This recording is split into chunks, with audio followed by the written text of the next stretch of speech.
Assalamualaikum warahmatullahi wabarakatuh. Apa khabar anda semua? Diharapkan berada dalam keadaan sihat. Baiklah, pada hari ini kita nak fokus kepada dokumentasi penghasilan produk RBT tingkatan 3, yang mana hari ini kita nak selesaikan bahagian 7.0, 8 dan juga 9, iaitu bahagian penghasilan produk, pengujian dan penilaian serta cadangan penambahbaikan yang perlu anda dokumentasikan di dalam folio penghasilan produk RBT anda. Jadi kita rujuk pada buku teks seperti biasa. Pada kelas yang lalu kita telah pun membuat bahagian pengurusan kewangan. Boleh rujuk di buku teks muka surat 114 bagi contoh folio penghasilan produk ada pada buku teks RBT anda. Jadi kita telah pun selesai bahagian 6 pengurusan kewangan yang mana telah saya huraikan secara panjang lebar melalui konsep SMART, yang mana anda perlu kira sendiri berapa kos bahan, upah, overhead serta seterusnya. Perlu lihat kepada kos pengeluaran seunit produk anda itu sendiri. Jadi untuk hari ini kita fokus pada bahagian 7, 8 dan 9 iaitu penghasilan produk. Jika kita lihat pada contoh folio ini, kita boleh tengok bahagian penghasilan produk ni adalah apa yang dibuat, yang dilakukan pada projek anda dari mula sehinggalah tamat. Maknanya proses-proses yang terlibat dalam penghasilan produk anda itu. Jadi boleh rujuk pada muka surat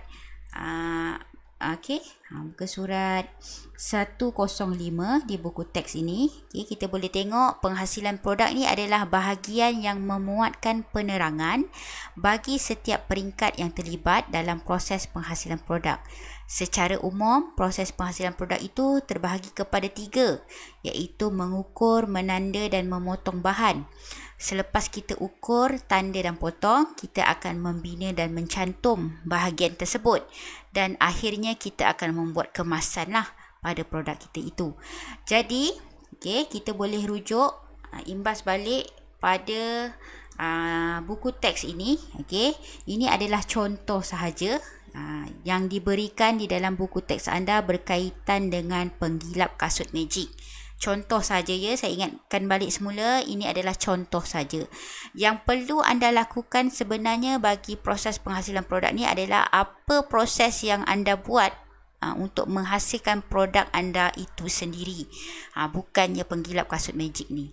Jadi sebagai contoh, kita boleh lihat kepada buku teks ini, penghasilan bagi projek penggilap kasut magic ni. Langkah yang pertama adalah melibatkan ukur dan tanda. Jadi pada projek ataupun produk anda itu, saya dah ingatkan, sepanjang proses penghasilan produk itu ambillah gambar, ambillah prosedur-prosedur yang anda buat sewaktu melakukan ataupun menghasilkan produk tersebut dari awal sehinggalah tamat. Kerana kita nak gunakan bukti-bukti tersebut bagi nak letak ataupun nak lengkapkan di bahagian folio ini nanti. Jadi kita boleh lihat untuk proses ataupun langkah yang pertama adalah mengukur, menanda dan memotong. Jadi adalah bukti bahagian ini.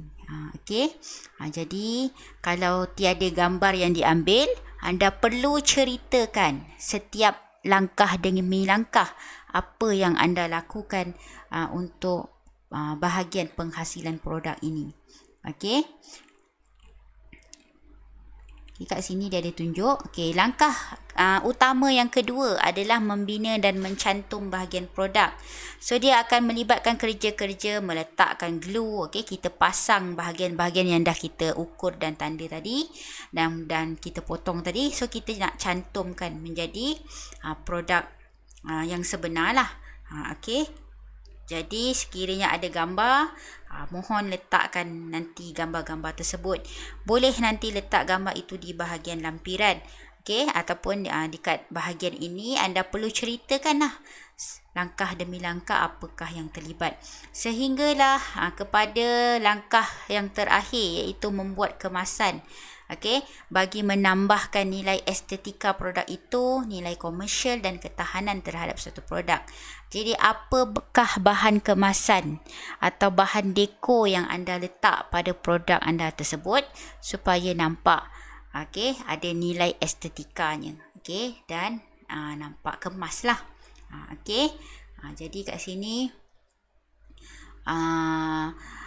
kalau kita tengok pada penghasilan reka bentuk penggilap kasut magic ni, dia menggunakan bahan kemasan seperti cat, cat sembur, varnish shellac, tona kayu, untuk untuk menghasilkan menghasilkan produk penggilap kasut magic ini. Jadi ianya berlainan lah daripada produk yang anda lakukan, yang anda buat. Jadi ini adalah sebagai contoh sahaja.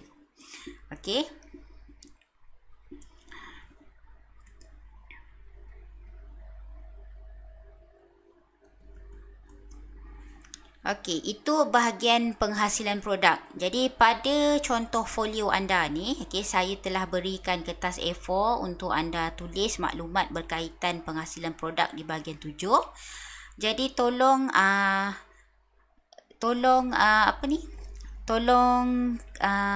salin dan juga tolong lengkapkan bahagian penghasilan produk ini, dengan ayat yang bersesuaian mengikut pada proses anda menghasilkan produk anda. Sekiranya anda membuat lampu, anda kena nyatakan apakah proses yang dilakukan sepanjang anda membuat lampu tersebut. Ini adalah berpandukan 3 langkah utama bagi penghasilan produk lah. Kemudian kita pergi pula ke bahagian 8, pengujian dan penilaian. Jadi boleh lengkapkan ayat ini, isikan tempat kosong dengan kaedah yang bersesuaian. Ujian apa? Aspek ujian yang dijalankan ialah, yang ni kita imbas balik apa yang telah kita pelajari dalam kelas yang lalu. Untuk bahagian pengujian ni, bahagian pengujian ni dan penilaian dijalankan untuk menguji keberkesanan produk yang telah dihasilkan. Laporan penghasilan produk perlu menyatakan kaedah pengujian yang dipilih dan keputusan pengujian. Keputusan pengujian akan dinilai dari aspek kefungsian, ergonomik, nilai estetika, keselamatan dan keberkesanan dengan menggunakan borang soal selidik yang diedarkan. Borang soal selidik serta borang pengujian dan penilaian ni ada diberikan kepada anda. Cuba cek semula folio anda yang telah dibekalkan sebelum kita PKP dulu. Ada dibekalkan bahan-bahan untuk anda membuat PDPR. Cuba tengok balik dokumentasi produk tersebut. Ada diberikan borang pengujian dan penilaian ni.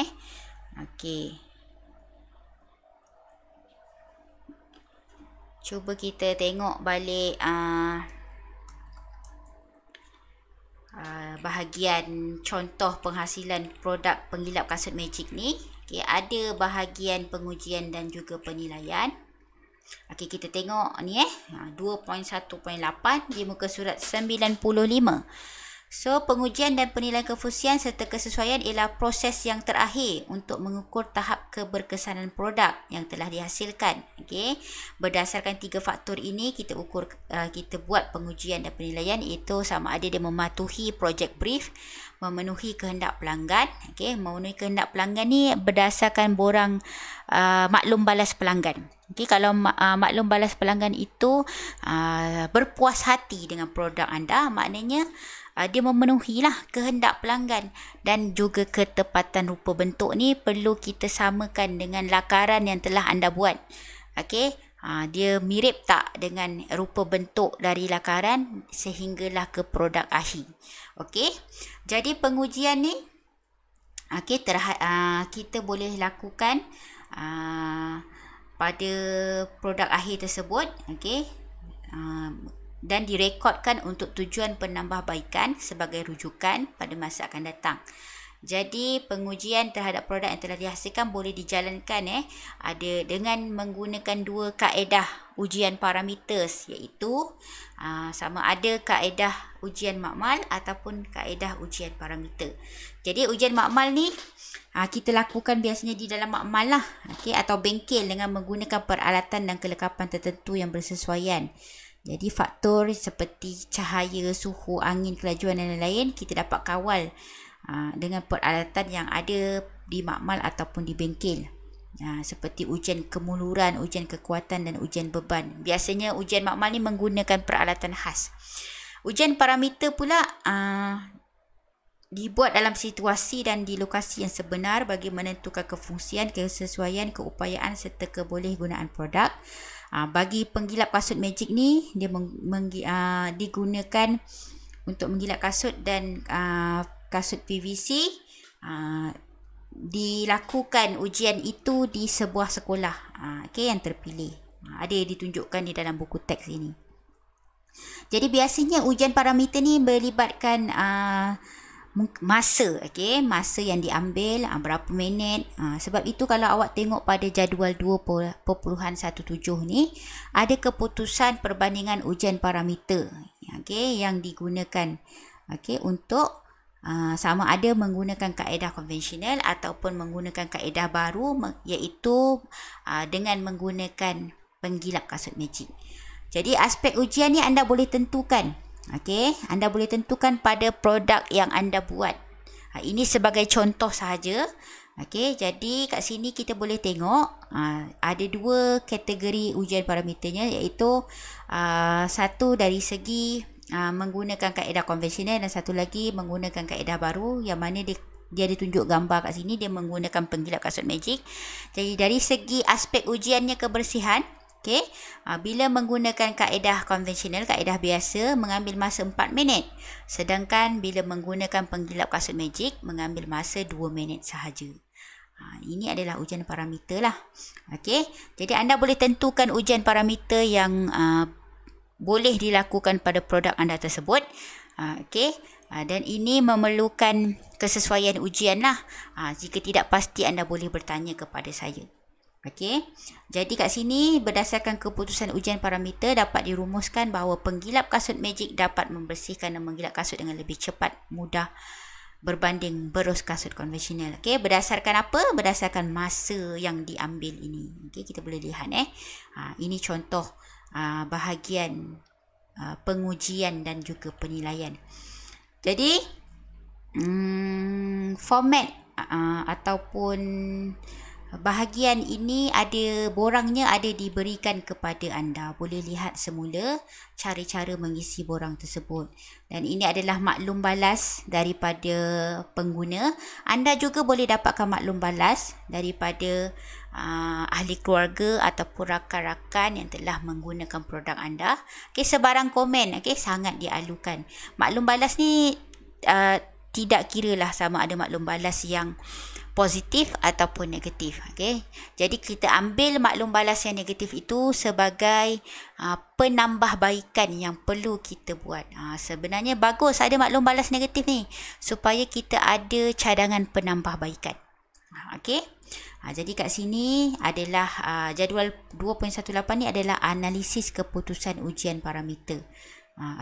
Anda sepatutnya dah boleh membuat analisis sendiri bila berada di tingkatan 3 ini. Hanya menggunakan sedikit bimbingan daripada saya berkaitan dengan analisis keputusan ujian ini. Jadi kita pergi seterusnya kepada penilaian. Penilaian ini adalah berdasarkan borang soal selidik ataupun maklum balas pelanggan. Seperti kita dapat lihat contoh borang soal selidik bagi penggilap kasut magic ni. Borang ini ada diberikan kepada anda juga cuma kita hanya kosongkan je lah bahagian ini. Sebab anda perlu tulis dengan nama produk anda. Macam ini kefungsian produk boleh digunakan untuk membersihkan kasut. So pada borang soal selidik yang diberikan kepada anda tu, bahagian kefungsian ni bahagian aspek produk ni kita kosongkan supaya anda boleh isi nanti dengan aspek produk mengikut apa yang anda buat. Okey, ini sebagai contoh saya ingatkan sekali lagi, ini sebagai contoh borang soal selidik bagi produk penggilap kasut magic. Okey, penghasilan folio ni anda perlu banyak merujuk dan bertanya kepada saya jika anda tidak faham.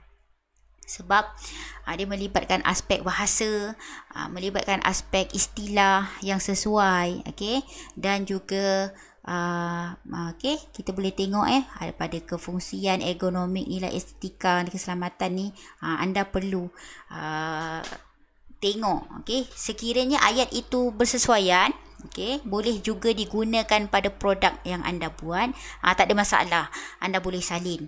Tetapi kalau tidak bersesuaian, contoh produk boleh digunakan untuk membersihkan kasut, sedangkan anda tidak pun membuat produk penggilap kasut, anda buat produk selain daripada penggilap kasut, contohnya lampu, jadi tidak sesuai lah untuk diambil ayat ini bagi menulis di dalam folio. Itu yang saya nak tekankan ya. Okey, kita dah habis bahagian penilaian. So kita tengok yang terakhir, okey, pengujian dan penilaian ni saya dah huraikan. Ini kalau dari dalam contoh folio ni, dia hanya kosongkan saja dan anda perlu isikan tempat kosong serta membuat kesimpulan sendiri. Ni anda perlu bertanya anda perlu ada komunikasi dengan ahli keluarga, dengan guru, dengan rakan lain, okey, berkaitan dengan produk ataupun dokumentasi ini juga. Okay, seterusnya cadangan penambahbaikan. Okay, cadangan penambahbaikan ni adalah berdasarkan laporan pengujian dan penilaian tadi kan, dan apa maklum balas daripada pengguna. So kita boleh tengok bahagian cadangan penambahbaikan ni adalah disediakan bertujuan untuk menjadikan produk yang telah dihasilkan lebih baik dan sempurna dari segi kefungsian dan mampu mencapai objektif asal penghasilan produk. Sebab itu maklum balas tu tadi penting. Okey, jadi yang saya maksudkan tadi, sekiranya ada maklum balas yang negatif, sebenarnya bagus sebab anda ada poin untuk cadangan penambahbaikan. Jadi jangan kita ingat bila ada sesuatu komen yang negatif, kita ambil itu sebagai perkara yang negatif lah. Tidak. Sebaliknya, kita ambil maklum balas tersebut sesuatu yang positif bagi kita untuk menambah baik lagi produk kita. Jadi kat sini kita perlu kenal pasti apakah kelemahan, atau kelemahan itu dikenal pasti oleh pengguna, sebab selalunya pengguna yang akan mengenal pasti kelemahan dulu sebab dia guna produk kita. Jadi bila dia dah kenal pasti kelemahan tersebut, okay, dan ataupun yang bagusnya bila kita dah buat sesuatu produk itu, kita sendiri pakai sebelum kita pasarkan. Jadi kat situ kita akan dapat tahulah apa kelemahan produk, dan seterusnya kita dapat fikirkan apakah cadangan penambahbaikan pada produk tersebut. Jadi kat sini sebagai contoh, untuk penggilap kasut magic ni dia ada buat lakaran cadangan penambahbaikan. Okay. Jadi pada asalnya penggilap kasut ni, okay, dia hanya gunakan Swiss biasa yang tiada kawalan kelajuan. So kat sini dia ada buat cadangan penambahbaikan, so dia dah gunakan Swiss pengawal kelajuan. Selepas itu alat ini boleh dicas, okay? Maknanya dia ada alat pengecas bateri dan sebagainya, supaya tidaklah banyak memerlukan bateri dan seterusnya dapat menjimatkan wang.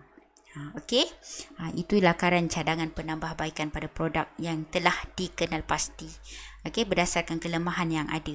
Jadi kat sini kita dah fokus pada 3 aspek, iaitu penghasilan produk, okey, yang mana ada 3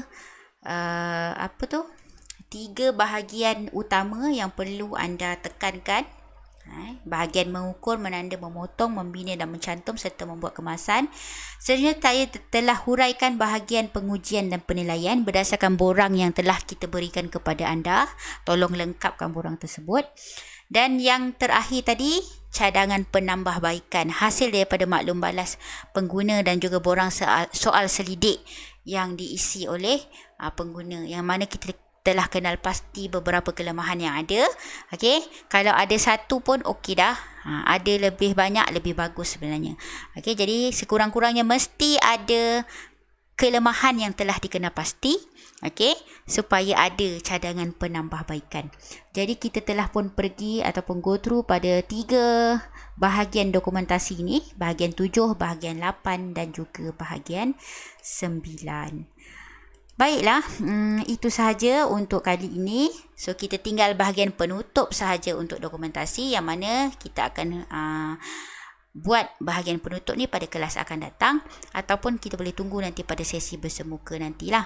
Sekiranya lambat lagi, maknanya kita kena teruskanlah PDPR ini sehingga akhirnya. Okay, dah nak habis dah bab. Dan selamat maju jaya saya ucapkan. Semoga anda terus kekal mengikuti PDPR sehingga ke akhirnya.